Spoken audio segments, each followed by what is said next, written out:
Wednesday, November the 16th, you should be reading Daniel chapter 4, chapter 5, chapter 6, as well as John chapter 18. Maybe you've been reading now the second day with us through the book of Daniel, and you notice some things that, like, you have stories about Daniel's being trained in Babylon. You got to remember the setup for Daniel, right? Daniel was being taken off into captivity. We've kind of jumped around the Old Testament a little bit. We've been in books that talk about the chronological order of things that happen. We've been in historical books like Daniel, where it also is a prophet, right? He's talking about things to come. Daniel fits in the setting that happens right after 2 Kings. It happens after 2 Kings. 2 Kings, we see the fall of Jerusalem. We see them taken off into captivity, and Daniel happens there, chronologically.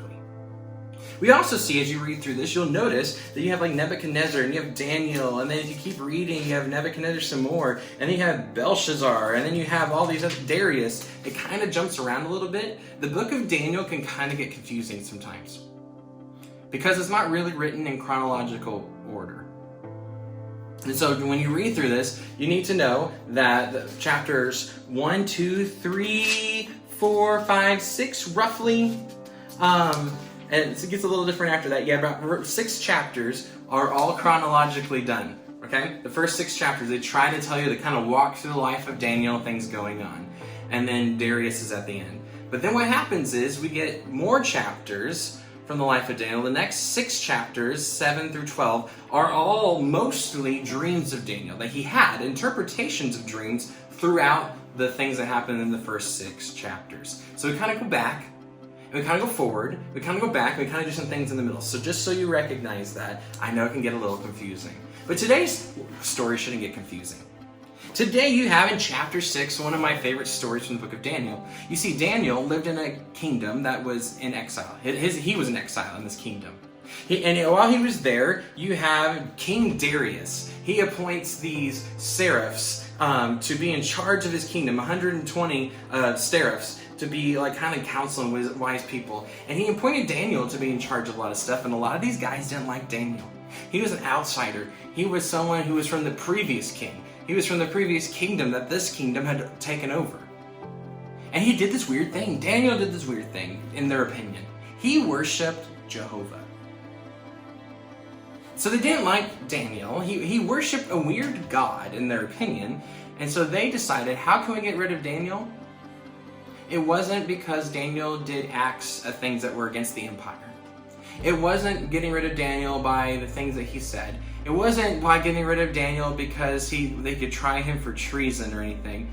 I love this story because the only thing they could find fault in Daniel was that Daniel prayed to God daily.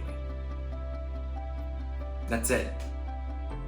They knew that if they could get the king on board with saying that you can't pray to anybody but Darius, and he is our God now, that Daniel wouldn't obey.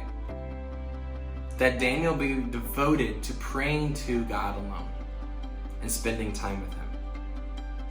This man was so dedicated to God and loving the kingdom he was in, but being submissive to God first, that once an edict came out, he still kept praying to God. He kept worshiping him. That was the only way they were able to trap Daniel, was through his prayer life.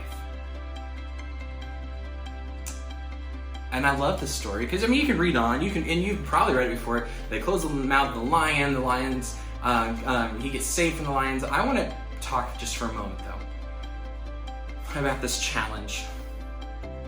We tend to rush through the story in kids' church and stuff, and we get to the part where we're like, Daniel got saved from the mouth of the lions, and we want to have a faith like Daniel's. And we forget that Daniel lived such a tremendous life for God, that he was so blameless in the world he walked in because he wanted to honor God with his life, that his prayer life is what they threw him into prison for. And I have to wrestle with, as a pastor, but also just as a follower of Jesus, and I hope you wrestle through this too. What does my prayer life look like? What does your prayer life look like? If we were to live in a country that did something very similar to this, would you and I be arrested because we're talking to God anyways? I don't know. I hope we say yes to that, right? I hope that we have such tremendous faith in the God of the universe and that we submit to Him, that we honor the governing authorities above us, but we bring honor to God first. We only worship Him, only.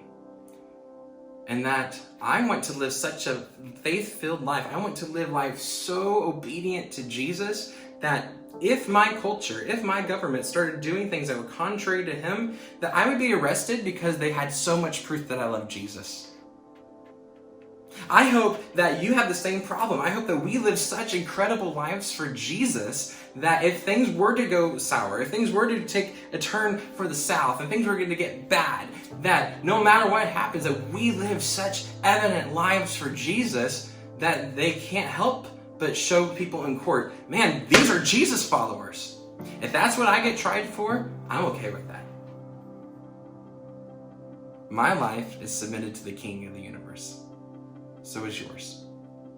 And I hope the story of Daniel causes you to pause and to think about how you're living your life for King Jesus. And trusting Him. Living in a culture and helping them see Jesus, being at peace with the culture, doing your best to point your culture to Jesus. But at the end of the day, serving the Lord only. Church, until we see each other again, you are sent.